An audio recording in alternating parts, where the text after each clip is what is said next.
Tos walu gempol manyar-manyar ning dungkul wana dadi asas dadi wana. Bagong, Nun. Ngendikane ana Prabu Duryudana kowe buta karo aku? Nggih. Butamu karo aku ngapa? Kula ajeng nyuwun prisa, Mbah. Kula niku janjane dianak-anake saka sapa lan kula niku bapak kula niku sapa? Lho, kowe iki goblok apa piye? Kowe wis puluhan taun nganti mangabad-abad melu karo Semar Badranaya. Cetha wong semene akeh padha ngerti yen kuwi anake Semar kok tak takon bapakmu kuwi sapa? Kosike. Nek mung perkara kula anake Semar wae pancen ya do ngerti kabeh ning jebul setelah kula cek teng kelurahan niku ternyata kula niku mung anak pepekan. Kula niku mung anak angkat. Kula niki jebul di adopsi karo Semar. Lah asline kula niki pengen goleki karo bapak. Bapak kula sapa? Nek pendhita-pendhita ngendi pertapane, nek ratu. Alhamdulillah aku anak ratu.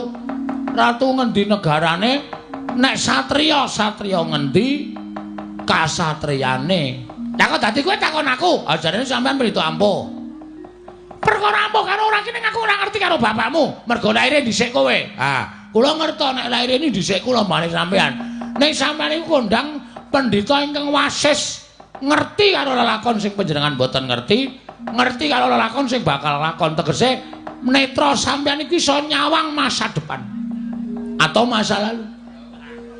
Mrengking saking menika nek sampeyan wis mani ngadeg dadi brahmana niku sampeyan kudu wani ngaturke bapak kula sapa. Nek sampeyan ora iso ngaturke bapak kula sapa, sampeyan kudu lunga saka negara Ngastina. Lho, kok sik kowe aja ngawur. Ya kok dadi kowe ngusir karo Begawan Durna? Saka pertapan Sukalima saka negara Ngastina iki karepmu piye? Derajatmu mung batur, derajatmu mung ponokawan kok ngusir karo Begawan Durna. Dasarmu apa? Lho, nek kula omongi dasare sampean mesti mengke kalah. Nggih napa mboten? Ayo Kakek, kandha dasarmu apa? Ngastina iki nek sapa?